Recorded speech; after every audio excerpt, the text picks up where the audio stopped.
গুণগুণ কথা মৰম ধাৰাবাহিকখনৰ আজিৰ প্ৰমোটিত আপোনালোকে দেখিবলৈ পাব যে গুণগুণে মনতে ভাবিব অধীৰতৰ কাৰণে আজি মোৰ চাকৰিটো গ'ল আৰু অধীৰতে মোৰ কথা অকণমানো নাভাবিলে আৰু মায়ে কোৱা কথাবোৰ সঁচা আছিলে বুলি মনতে ভাবি থাকিব। তেতিয়া মাক ওচৰত আহিব আৰু ক'ব, গুণগুণ তই ভালদৰে ভাবিছা, তই অধীৰতৰ কাৰণে যিমানখিনি কৰিছ অধীৰতে তোৰ কাৰণে সিমানখিনি কেতিয়াও নকৰিলে বুলি ক'ব।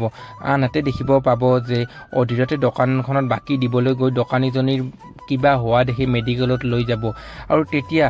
অধীৰতৰ মাকে দোকানখনত যায় দোকান বন্ধ দেখা বাবে ময়ূৰক ক'ব, দোকান বন্ধ আছে, মই অধীৰতক বিচাৰি গৈছিলোঁ বুলি ক'ব। আৰু তেতিয়া এই সকলোবিলাকে গম পাব অধীৰত যে মেডিকেলত সেই দোকানীজনীক লৈ গৈছে আৰু তেতিয়া গুণগুণে সেইটো কথা গম পাব আৰু দোকানীজনীৰ যে ইমান ডাঙৰ বেমাৰ হৈছে অধীৰতে চিকিৎসা কৰি আছে, এই সকলোবিলাক কথা গুণগুণ আৰু গুণগুণৰ মাকে গম পোৱাৰ পিছত দুয়ো আচৰিত হৈ উঠিব আৰু তেতিয়া মাকে মনতে ভাবিব যে মই অধীৰতক বেয়া বুলি ভাবিব নালাগিছিল, অধীৰত সঁচাকৈ বহুত ভাল মানুহ হয় বুলি ক'ব।